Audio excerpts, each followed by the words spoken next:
Machiegni pao tuke nyakoro mgajwang' tim mar current Crusaders joloch manyien mag tuke rugby jotuga beach koni gi koni Motesini South Coast 5's beach touch rugby mana obagi Diani county Makwade.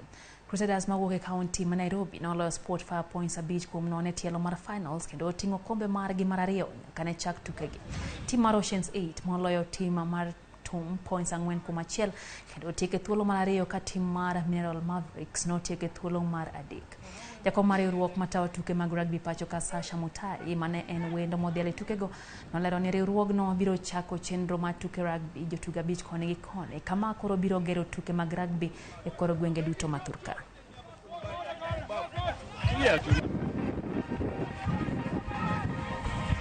As we came, it's cohesion. It's a team sport. Not one person is perfect. But when we come together as a team, I have to give it out for my team, man. It's just my team. There's talent everywhere. Now we have to formalize that, bring it all together, and you can see rugby is about having fun. I told the players yesterday, no pressure on you. Tunataka mshinde lakini have fun.